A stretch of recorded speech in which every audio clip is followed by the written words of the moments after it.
Oke, Bapak Ibu Saudara, kita tema sesi kali ini adalah berdiri bagi keluarga dan bagi bangsa. Apa hubungannya? Nanti kita akan lihat ayatnya, bahwa sangat menentukan sekali bagaimana kita Tuhan minta berdiri buat keluarga, dan itu akan mempengaruhi bagi keadaan bangsa kita. Saudara, saya akan buka dengan bagian berdiri bagi keluarga, nanti disambung dengan Pak Sugiharto tentang berdiri bagi bangsa. Saya ajak Bapak Ibu Saudara kita buka di Hagai 1 ayat 5. Hagai 1 ayat 5.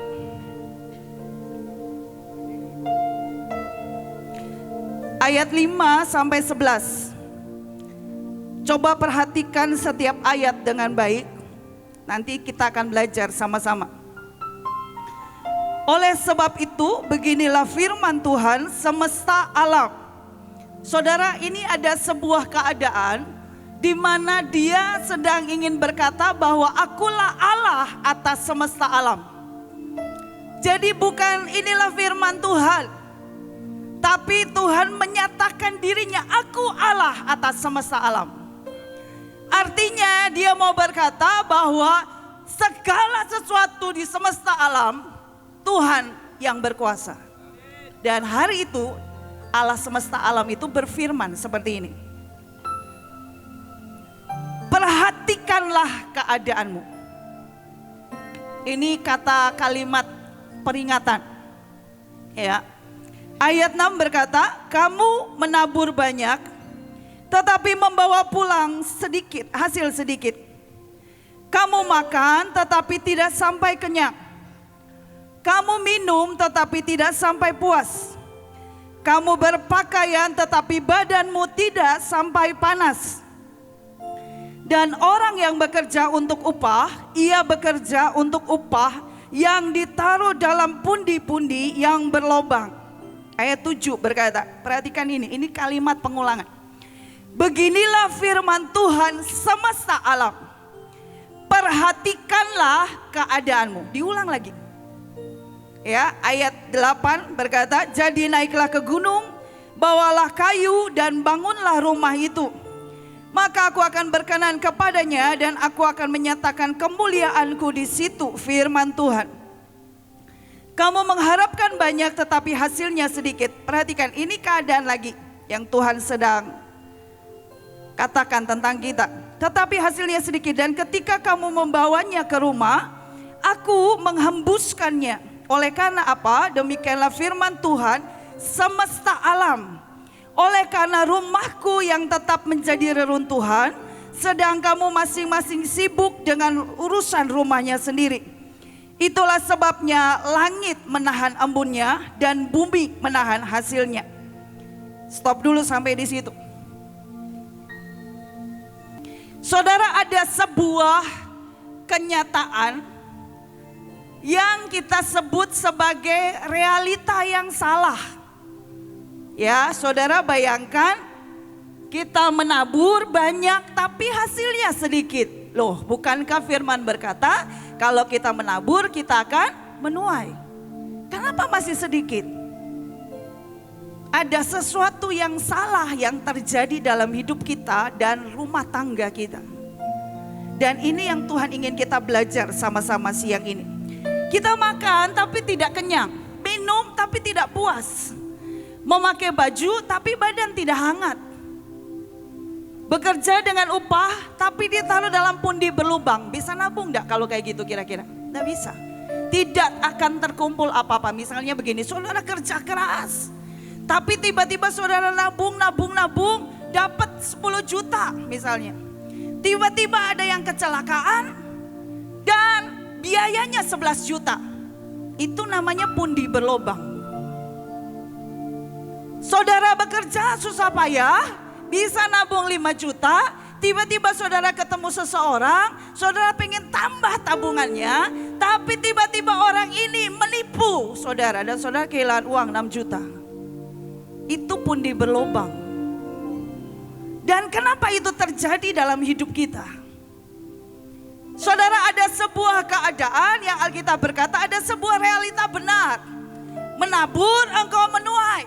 Engkau bekerja, maka Tuhan yang memberi engkau berkat. Engkau tidur, bahkan engkau dikejar oleh berkat. Engkau makan, engkau kenyang. Engkau minum, engkau puas. Ada sebuah keadaan yang Tuhan berkata, Tuhan memeliharamu, Tuhan menjagamu, Tuhan menyertaimu. Tuhan akan membuat engkau menjadi perbedaan di antara orang-orang yang hidup di sekitarmu. Tetapi itu kenapa tidak pernah terjadi?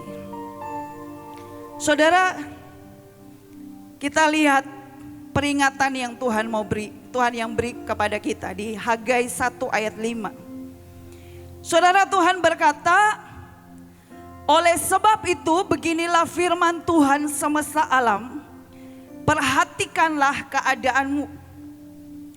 Ayat 7-nya berkata juga sama, perhatikan keadaanmu. Saudara, saya pelajari kata ini, menarik sekali. Kata perhatikan keadaanmu itu ternyata punya maksud yang sangat banyak. Ya, saudara, dimulai dari kata perhatikan. Perhatikan itu bahasa Ibraninya sum. Saudara sudah kenal dengan kata sum ya? Sudah sering sum kan? Saudara, kata sum dalam bahasa Ibrani itu artinya meneliti dengan seksama.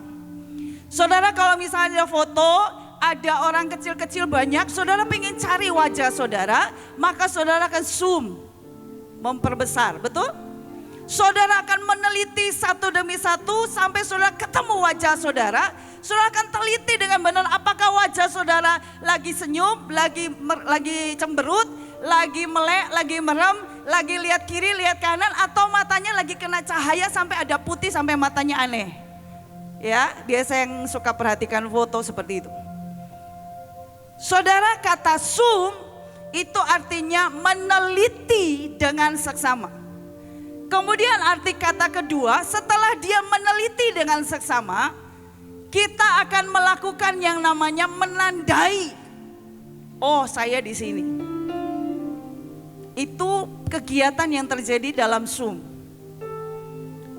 Menandai. Lalu kemudian yang ketiga, setelah dia menandai, dia akan muncul kesimpulan, oh saya sudah sempurna gaya saya. Oh gaya saya jelek, jangan ditunjukin yang ini, gaya saya jelek. Dan sebenarnya kata zoom itu punya arti yang lebih lanjut. Setelah dia buat kesimpulan, dia membuat penetapan di hatinya apa langkah yang dia harus buat untuk sebuah perubahan. Oke, foto ulang. Biar bagus, biar cakep. Ulang. Biasa kan kalau habis foto, coba lihat. Saya nggak senyum, ulang. Ya, itu perubahan, keputusan, ketetapan untuk membuat sebuah perubahan. Saudara, itu yang Tuhan ingin kita lakukan terhadap diri kita. Kita harus bisa meneliti apa yang salah dengan kita. Saudara, Alkitab berkata bahwa berikan persembahanmu dengan sukacita, kita lakukan. Berikan dengan gembira, kita lakukan. Saudara, Alkitab berkata tolonglah orang miskin, kita lakukan. Saudara, kan persembahan persepuluhanmu ke rumah perbendaharaan Tuhan, kita lakukan. Semua kita lakukan. Tapi kita masih ketemu realita yang salah seperti tadi. Oke, berarti Alkitab berkata perhatikan keadaanmu. Kita harus mulai meneliti dengan seksama. Kita harus mulai memberi tanda atas penelitian kita. Penemuannya apa? Lalu kita harus mengambil kesimpulan dan membuat sebuah perubahan untuk hidup kita. Saudara, itu baru kata perhatikan. Kata keadaan, Alkitab kan bilang, Tuhan semesta alam bilang perhatikan keadaanmu. Saudara, perhatikan tadi seperti yang saya bilang. Keadaan itu ini artinya. Keadaan itu berasal dari kata Ibrani, dari kata derek. Ya. Saudara, keadaan itu yang pertama artinya jalan yang engkau tempuh. Yang kedua, cara engkau hidup. Yang ketiga, kelakuanmu. Yang keempat, tujuan yang engkau pilih. Saudara, kalau kita melakukan semua firman tentang memberi persembahan, memberkati, mendoakan keluarga mungkin, tapi kita belum melihat janjinya, kita baru lihat realita yang salah seperti tadi, mengumpulkan tapi pundinya berlobang. Sakit penyakit, serangannya banyak, berantem, bertengkar, bahkan mungkin pasangan selingkuh. Anak sakit-sakitan, anak gak bisa nurut, anak tumbuh tidak seperti yang kita rindukan. Itu realita yang kita tidak inginkan karena kita berkata, Tuhan, aku lakukan semuanya. Tapi hari ini Tuhan berkata, coba selidiki dengan seksama caramu hidup. Selidiki dengan seksama jalan yang engkau tempuh. Selidiki dengan seksama kelakuan kita. Selidiki dengan seksama tujuan yang kita pilih. Kenapa kita harus memberi? Kenapa kita harus menikah? Kenapa kita harus membangun keluarga? Kenapa kita harus mengasihi? Kenapa istri kalau disakiti terus harus tetap tunduk? Kenapa suami sekalipun direndahkan sama istri harus tetap mengasihi istri? Kenapa anak harus hormat sama orang tua? Saudara, teliti itu dan beri tanda. Jangan-jangan ada yang kita belum lakukan. Saudara, seringkali saya kasih contoh ya. Misalnya seseorang, dia tahu dia punya kolesterol tinggi sekali. Tapi hari itu dia sangat pengen makanan lemak dan makanan enak. Kolesterol tinggi itu makanan apa ya? Lele paling gampang gitu. Paling mudah, paling gampang, tapi paling bahaya. Ya, saya minta maaf kalau ada penjual lele di sini. Ikan lele itu menurut kabar kolesterolnya tinggi. Kalau saya salah maafkan. Ada durian, ternyata udang itu lebih tidak bahaya daripada cumi. Itu saya enggak tahu informasinya baru buat saudara atau tidak. Bihun itu lebih bahaya daripada mie. Kolesterolnya lebih bahaya. Ya. Nah, misalnya sudah tahu kolesterol tinggi, tapi dia akan makan makanan yang dia kepengen. Jalan yang dia tempuh salah. Ya, tujuannya aku pengen makan enak. Sekali ini aja, besok sekali ini aja, besoknya lagi sekali ini aja. Lama-lama 365 kali ini saja. Nah, dan kalau ternyata tiba-tiba sakit, stroke atau segala macam, tiba-tiba yang salah adalah Tuhan. Tuhan, kenapa engkau gak menyembuhkan aku? Kenapa yang orang bilang gudang surga, perbenaran surga, organ baru, kenapa tidak dibuka bagiku? Saudara, ini loh miss-nya. Banyak orang Kristen tidak pernah membangun keluarganya dengan tujuan yang benar, dengan jalan yang benar, dengan kelakuan yang benar, dengan pilihan-pilihan yang benar. Dan kita sibuk menyalahkan Tuhan pada saat kita lihat segala sesuatu berjalan tidak seperti yang kita mau. Pada saat kita melihat rentetan, deretan, semua realita yang salah terjadi dalam hidup kita, kita berkata, di mana Tuhan? Tuhan tetap di tempatnya. Tapi mulai hari ini firman datang buat setiap kita. Perhatikan keadaanmu. Tidak ada cara lain selain kita berkata, Tuhan, tolong aku untuk memperhatikan segala sesuatu dalam hidup saya. Saudara, secara kenyataan, kalau kita baca firman, saudara, ada begitu banyak janji Tuhan.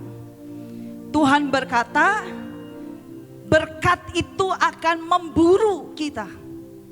Benar enggak? Berkat orang benar pada waktu tidur. Orang fasik mengumpulkan, dipindahkan dari seberang lautan kepada orang benar. Betul?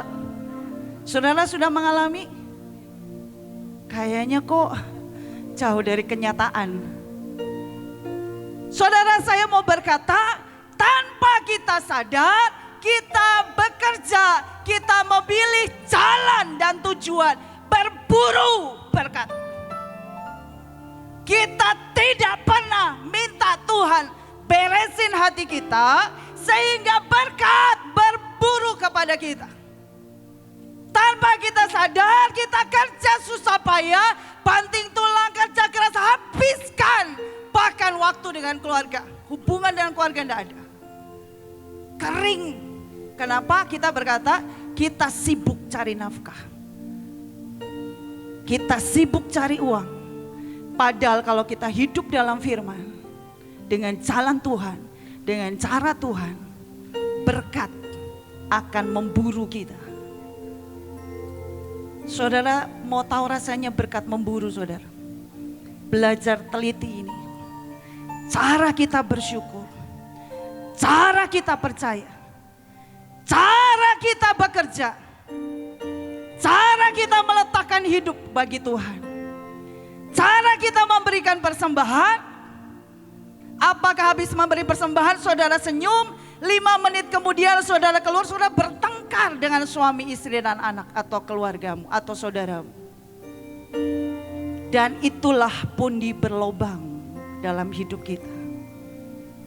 Saudara, saya benar-benar berdoa, kalau hari ini saya baru mulai dari diri sendiri. Hari ini kita tahu apa yang Tuhan mau kita kerjakan.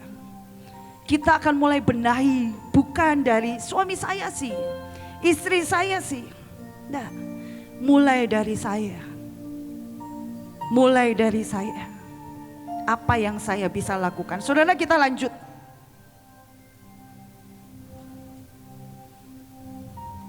Saudara, ayat 8 berkata begini. Jadi naiklah ke gunung, bawalah kayu dan bangunan rumah itu, maka aku berkenan kepadanya dan aku menyatakan kemuliaanku di situ. Firman Tuhan. Saudara, ayat 8 Tuhan berkata, kita harus membangun rumah Tuhan. Dan kita harus membangun rumah kita sendiri. Karena Alkitab berkata, kita harus naik ke gunung waktu kita memperhatikan keadaan kita.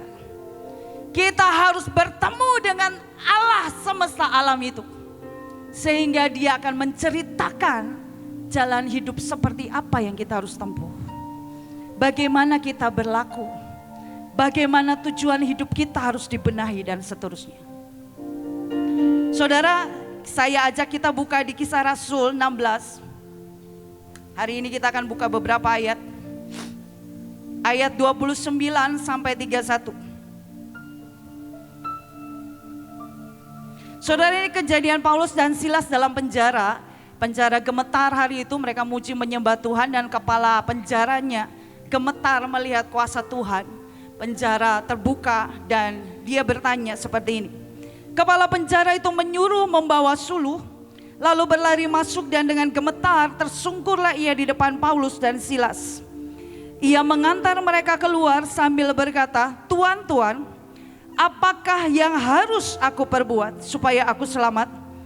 Jawab mereka, jawab Paulus dan Silas, percayalah kepada Tuhan Yesus, mulai dari kita, dan engkau akan selamat.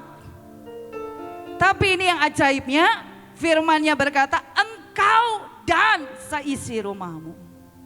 Saudara, kita sering dengar ayat ini.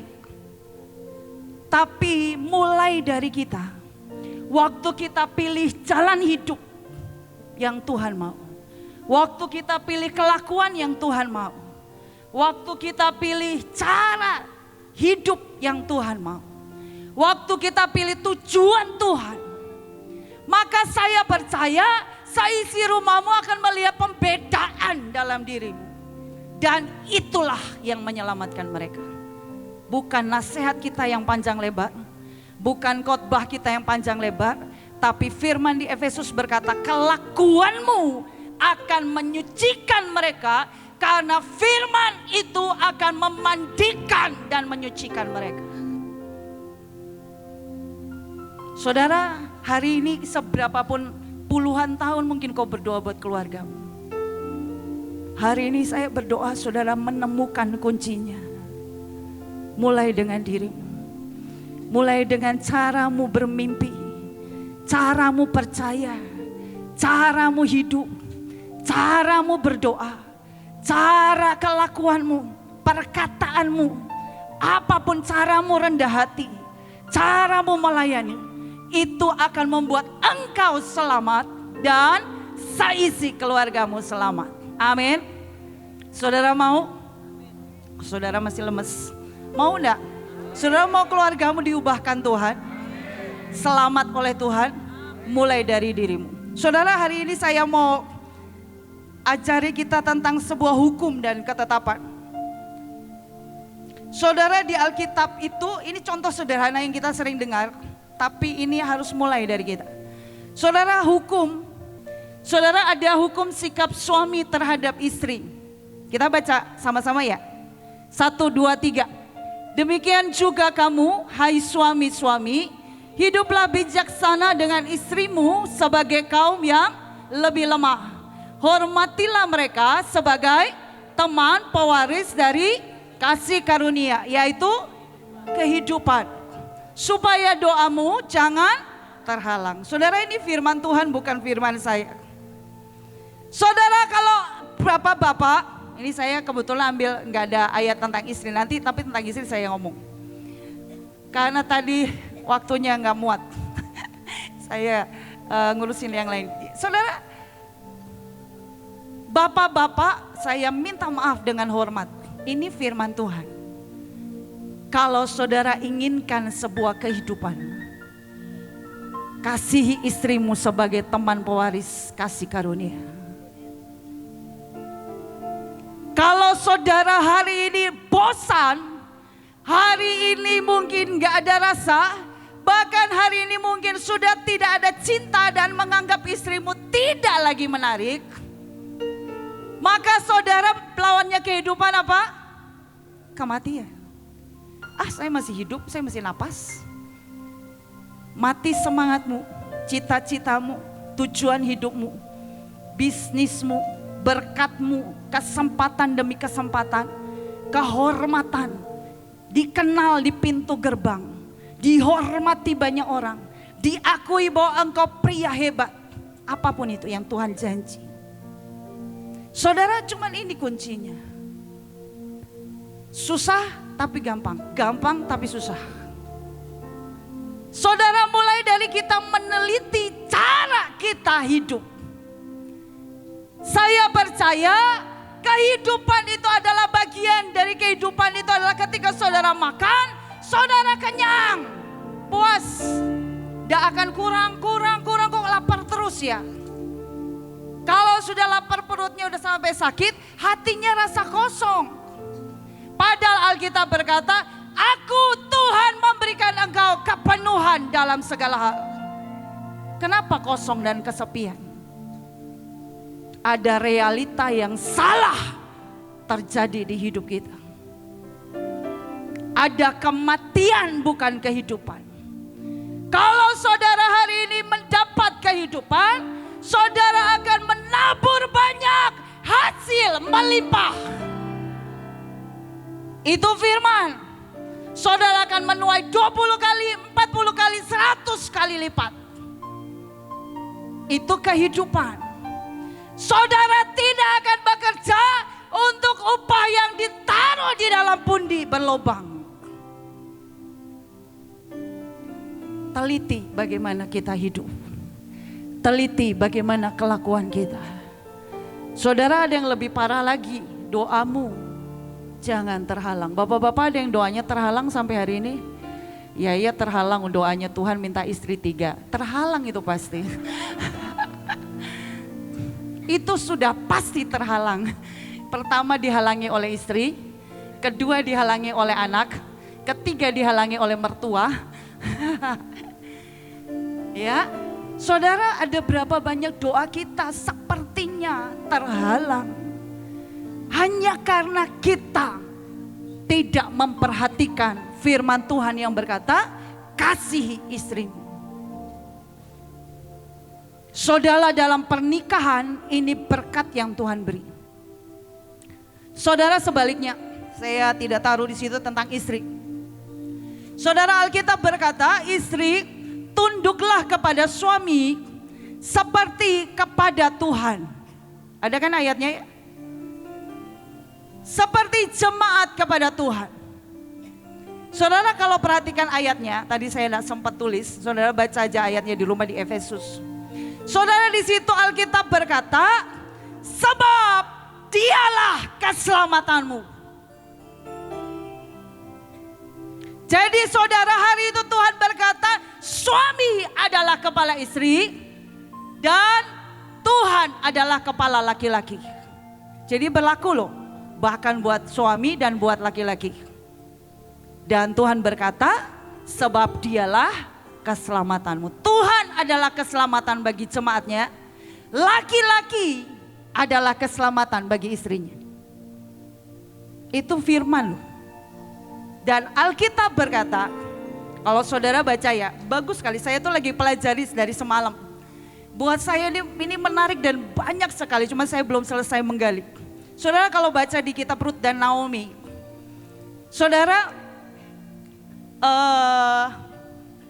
hari itu Rut sudah kehilangan semua suami dan Naomi suruh dia pulang. Tapi Rut berkata dia mau ikut Naomi kemanapun. Tapi karena Rut lihat Naomi ini rajin, baik dan semuanya, Naomi itu berkata begini. Kalau zaman sekarang kita bilang, saya mau cariin kamu jodoh. Tapi hari itu Naomi gak bilang jodoh. Dia bilang, baiklah saya mencarikan kamu tempat perlindungan. Pria, bapak-bapak, seberapapun engkau hari ini, walaupun engkau sempat berpikir aku bukan siapa-siapa, hapus itu dari hidup.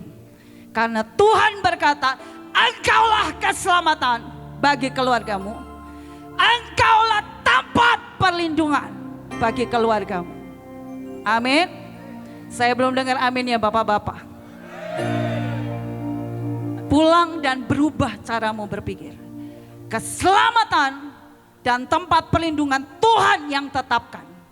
Bukan dari besar kecilnya gajimu. Bukan dari seberapa keluarga besarmu merendahkan engkau. Bukan dari seberapa istrimu tidak anggap engkau. Bukan dari seberapa orang menyakiti engkau. Tapi hari ini firman Tuhan berkata, engkaulah keselamatan bagi keluargamu. Dan engkaulah tempat perlindungan. Amin. Jadi istri-istri, suami-suami jangan gak dianggap. Kalau mereka gak ada, engkau gak selamat. Selamat itu bukan juru selamat ya. Juru selamat tetap Yesus satu-satunya. Selamat dari bahaya. Selamat dari khawatir. Selamat dari jalan buntu. Juru selamat itu seperti juru kunci. Mau kunci apa aja ada, kunci WC pria ada, kunci WC wanita ada, kunci gudang ada, kunci kantor ada, semua kunci dia pegang, itu juru kunci. Kalau juru selamat, dalam segala hal kita ini beroleh selamat, itu Yesus Kristus Tuhan. Tapi hari ini Tuhan berkata, suamimu adalah Tuhan beri dalam hidupmu sebagai orang yang menolong engkau untuk melihat jalan keluar keselamatan dari cara Tuhan, dari pihak Tuhan. Amin. Amin. Amin. Saudara sepakat? Itu baru satu loh. Tentang memperhatikan keadaanmu. Banyak loh. Selain memberi persembahan dengan gembira. Ternyata banyak ketentuannya. Kita lihat yang anak. Di sini ada anak-anak? Harusnya ada, campur ya. Siapa masih ada? Loh, masih anak-anak. 12 tahun. Oh enggak. Ini firman, saya ambil firman ini, bukan firman yang biasa. Yang biasa kita kan tahu dengarnya panjang umurmu di negeri yang Tuhan janjikan, betul? Saya emang gak mau panjang umur. Kalau Tuhan datang diangkat di awan-awan, saya mau diangkat. Saya gak mau panjang umur sampai ngelihat masa aniaya, saya gak mau. Amin. Atau saudara mau panjang umur? Kok enggak? Oke, saudara, ini ayat firman. Ayat yang lain. Sebab Allah berfirman, hormatilah ayah dan ibumu, dan lagi siapa yang mengutuki ayahnya atau ibunya pasti dihukum mati. Saudara, saya melihat ada begitu banyak anak-anak mengutuki ayahnya, sembarangan ngomong benci. Dan saya lihat masa depannya mati.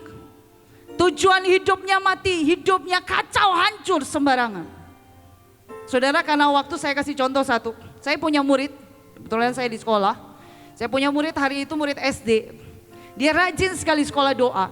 Saya tidak tahu tiba-tiba ada terjadi perubahan. Begitu dia naik kelas 1 SMP, tiba-tiba dia marah sekali. Sampai dia tulis di Facebook. Dia bilang, saya membenci ayah saya. Saya mau bunuh ayah saya. Saudara, hari itu saya masih pakai akun palsu untuk berteman dengan semua murid-murid ya. Jadi kalau anak-anak saudara sekolah di sini, hati-hati. Sekarang sih saya nggak pernah main Facebook lagi. dulu. Bukan apa sih, supaya saya tahu apa sih yang lagi tren di anak-anak, supaya saya nggak ketinggalan zaman. Saudara mau tahu hari itu ada yang namanya retas teknologi pada saat interview kerja. Saudara, waktu interview kerja ini anak-anak pintar sekali. Dia itu lulus tes dari antara sekian ratus pelamar. Wah, semua orang akan dites dan akan pintar, kecenderungan perilakunya baik, walaupun ada psikotes. Mereka lah yang diterima. Tetapi saya sering berkata kepada murid-murid, saya berkata, semua orang di seluruh dunia pasti dipecat karena kelakuan. Dia pintar, tapi tidak bisa kerja sama tim, perusahaan memikirkan ulang. Dia pintar, tapi suka curi uang perusahaan, pasti dipecat. Betul? Jadi karakter itu penting.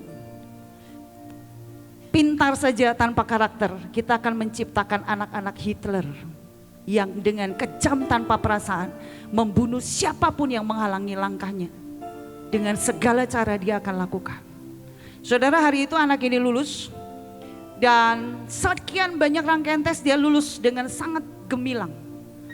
Tibalah terakhir tanpa dia tahu, karena hari itu teknologinya baru, ada yang namanya tes retas teknologi. Jadi dia akan dilihat apakah sepanjang umur hidupnya anak ini benar-benar cenderung berperilaku baik. Ini dunia loh. Tiada maaf bagimu, tiada pengampunan. Gak ada dasar Alkitabnya.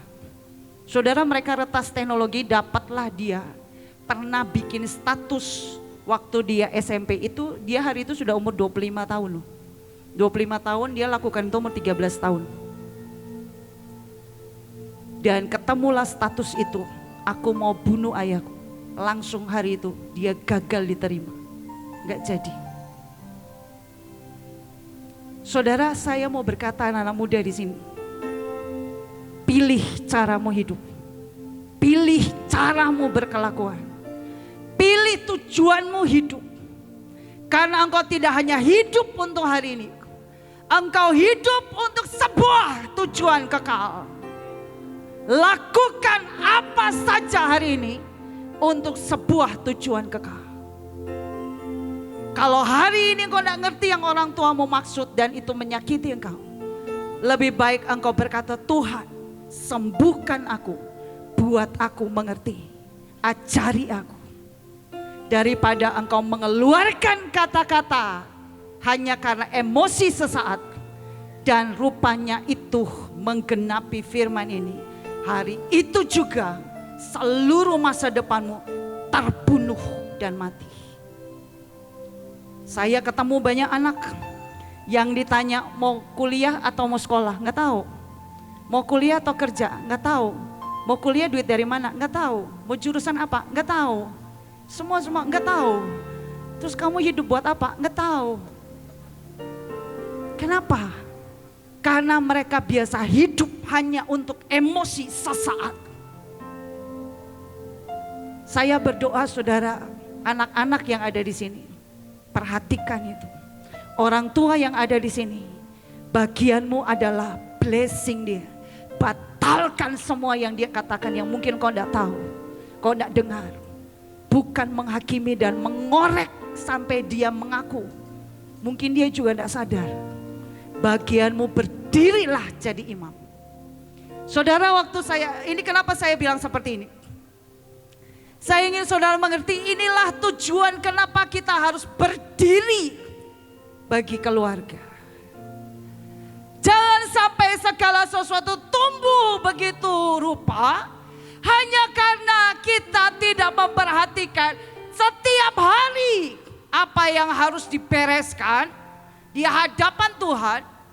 Dan tiba-tiba kita ketemu realitas salah dan ujungnya kita tidak percaya kepada Tuhan.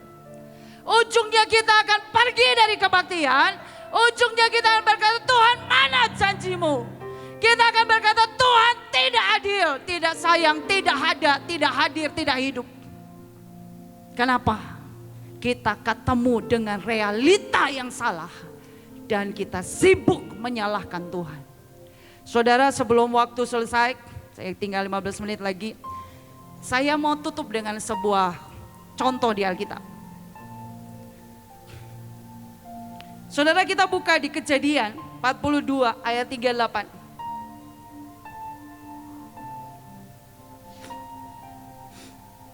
Kejadian 42 ayat 38, firman-Nya berkata, tetapi jawabnya, anakku, ini jawabnya Yakub. Ini Yusuf sudah tidak ada. Yusuf lagi minta saudara-saudaranya pergi pulang bawa Benjamin ke hadapan dia supaya mereka dapat beras. Waktu mereka ngomong itu kepada Yakub dengan ketakutan, karena Yusuf juga sudah tidak ada. Yakubnya menjawab begini, tetapi jawabnya, anakku tidak akan pergi ke sana bersama-sama dengan kamu, sebab kakaknya telah mati dan hanya dialah yang tinggal. Maksudnya cuma tinggal Benjamin. Karena Yakub ini sangat mencintai Rahel. Jadi anak kecintaannya itu cuma dua, Yusuf dan Benjamin. Tinggal Benjamin. Jika dia ditimpa kecelakaan di jalan yang akan kamu tempuh, maka tentulah kamu akan menyebabkan aku yang ubanan ini turun ke dunia orang mati karena duka cita. Saudara, ini contoh, ini terakhir. Saudara, contoh di Alkitab, Yakub itu meratap kesedihan yang mendalam sekali karena Yusuf tiba-tiba hilang dan semua memberi kabar bahwa dia mati. Dan menurut sejarah Alkitab, kalau saudara pelajari, Yakub itu menanggung meratap kesedihan itu 20 tahun. Saya ini tidak tahu apa yang saudara ratapi dalam hidup keluargamu. Kesedihankah? Kehilangankah? Kesakitankah? Penderitaankah? Tidak dicintaikah? Atau apapun saudara boleh menamai itu. Tapi saya mau berkata, jangan pernah biarkan itu sampai 20 tahun atau lebih. Karena Alkitab berkata, lebih dari itu, saudara, kalau selama itu saudara menyimpan duka, saudara akan menjadi bagian dalam dunia orang mati. Saudara, Alkitab berkata, dalam dunia orang mati, tidak ada yang bersyukur kepada Tuhan. Kalau saudara pilih dunia orang hidup, mari bersyukur. Apapun yang terjadi, pasti Tuhan punya maksud. Pasti Tuhan sanggup merekayasa jadi kebaikan. Amin. Tapi kalau saudara meratap, saudara tidak akan pernah bisa lihat rekayasa Tuhan. Saudara pilih bersyukur, saudara akan lihat keadaanmu berubah. Amin. Saudara, hari itu mereka datang kepada Yusuf minta beras karena kelaparan. Dan Yusuf hari itu kenal sama saudara-saudaranya, tapi mereka saudara-saudaranya tidak kenal sama Yusuf. Jadi Yusuf dengan sengaja bilang begini, pergi bawa pulang, bawa lagi, ada lagi enggak saudaramu yang lain? Mereka takut-takut bilang, sampai akhirnya mereka bilang, ada adik kami yang paling kecil. Pergi pulang bawa dia ke sini. Saya akan tahan dia dan saya akan berikan kalian beras. Dan Yusuf berkata, pikirkan saja kalau kalian semua kelaparan dan mati, percuma juga nahan adik kecil di rumah. Lebih baik kasih ke saya tahan di sini, kalian dapat beras, kalian makan, kalian semua hidup. Dalam hati saudara-saudara ya benar juga, tapi mereka juga takut ngomong sama bapaknya. Saudara, apa yang terjadi? Kalau saudara perhatikan, itu tadi pasal 42 ya. Kita mundur di ayat 24. Saudara lihat ayat 24. Maka Yusuf mengundurkan diri dari mereka lalu menangis. Jadi saudara, waktu Yusuf bilang itu, Yusuf itu gak tega sebenarnya. Jadi yang tadi kan kita lihat ayatnya 38 itu mereka sudah ngomong sama bapaknya. Jadi kita mundur sedikit, waktu Yusuf bilang begitu, dia gak tega, dia pergi ke belakang, dia nangis. Sakit hatinya tapi juga rindu sama bapaknya sama adiknya ini. 20 tahun bayangin. Dan maka Yusuf mengundurkan diri dari mereka lalu menangis. Kemudian ia kembali kepada mereka dan berkata dengan mereka. Ia mengambil Simeon dari antara mereka lalu disuruh belenggu depan mata mereka. Saudara, yang terjadi itu begini loh. Ini saudara baca di rumah ya. Ini saya lompat-lompat. Saudara, waktu Yusuf bilang begitu, Yusuf itu gak tega kalau Benjamin dibawa, pasti ayahnya akan lebih sedih lagi. Tapi di tengah mereka diam dan tidak menyanggupi ia, saudara, ada satu yang angkat tangan dan bicara, yaitu Simeon. Simeon ini tidak terkenal. Simeon, nanti kita lihat berkat Simeon, waduh berkatnya itu parah. Tapi dia orang yang pilih berdiri buat keluarganya. Dia berkata, belenggu aku, tahan aku, biarkan mereka lepas. Jangan minta adik kita datang sini dan beri mereka beras. Saudara, dengan berat hati karena sudah bantah-bantahan tidak bisa. Dia bilang, oke, saya tahan Simeon sampai kamu bawa Benjamin datang. Dan saudara, hari itu juga dengan air mata di belakang, dia berusaha tegar depan saudara-saudara. Dia memborgol Simeon. Dan saudara-saudaranya pulang. Saudara, siapa yang tega melakukan itu sama keluarganya? Tapi hari itu tidak ada pilihan. Yusuf sengaja melakukannya. Tanpa mereka tahu Yusuf di depan mereka. Simeon berkata, tahan aku, belenggu aku, demi mereka makan. Saudara, saya ajak kita buka satu ayat lagi. Kejadian 49 ayat 5 sampai 8. Kita lihat berkat Simeon. Saudara, kalau saudara berkata, iya dia bisa sih karena dia enak. Enggak. Kita akan lihat bagaimana Simeon memilih sekalipun hidupnya ditentukan berkat yang gak enak. Saudara lihat ya, berkat 12 suku Israel kan dibagi-bagi. Ini berkatnya Simeon. Simeon dan Lewi bersaudara. Kejadian 49 ayat 5 sampai 8. Simeon dan Lewi bersaudara, senjata mereka ialah alat kekerasan. Ini berkat loh. Saudara, kalau baca berkat yang lain tuh bagus-bagus. Janganlah kiranya jiwaku turut dalam pemufakatan mereka. Janganlah kiranya rohku bersatu dengan perkumpulan mereka. Sebab dalam kemarahannya mereka telah membunuh orang. Dan dalam keangkaraannya mereka telah memotong urat keting lembu. Terkutuklah kemarahan mereka sebab amarahnya keras. Terkutuklah keberangan mereka sebab berangnya bengis. Aku akan membagi-bagikan mereka di antara anak-anak Yakub dan menyerahkan mereka di antara anak-anak Israel. Kalau saudara dapat berkat kayak gitu, seneng gak? Aduh, bukannya diberkati malah diomelin. Ya? Nah, enak ya berkat. Saudara lihat berkatnya Yehuda. Saya kasih contoh dikit aja. Ayat berikutnya. Yehuda, engkau akan dipuji oleh saudara-saudaramu. Enak kan? Enak kan? Enak gak? Saudara mau berkat Simeon atau berkat Yehuda? Tanganmu akan menekan tengkuk musuh. Wah, itu keren banget. Kepadamu akan sujud anak-anak ayahmu. Dan seterusnya. Saudara baca sebelumnya dan sesudahnya itu semuanya full berkat terbaik. Khusus Simeon. Jadi saudara, saya mau berkata apa yang Tuhan mau ajar sama kita. Apapun yang terjadi buat engkau dan keluargamu hari ini, jangan pernah jadikan itu alasan untuk engkau berkata, Tuhan tidak ada yang baik. Di tanganmu Tuhan beri kuasa, Tuhan semesta alam, untuk memperhatikan keadaanmu dan menciptakan kehidupan. Amin. Amin. Tidak ada alasan. Tidak ada alasan. Kalau saudara tahu hari itu seluruh bangsa mendapat makan hanya karena seorang Simeon yang tidak pernah melihat apa yang Tuhan beri kepadanya. Dia berkata, walaupun yang Tuhan beri sebuah teguran, aku akan perbaiki hidupku. Dan dia melihat pembalikan keadaan. Saudara, pentingnya saudara berdiri buat keluarga. Saudaralah orang yang Tuhan mau jadikan saluran berkat, alat untuk melihat keluargamu menerima janji Tuhan. Amin. Amin. Saudara, ayat terakhir sebelum saya serahkan kita berdiri buat Indonesia. Saudara, ayat kita kembali kepada Hagai tadi, Hagai 1 ayat 10.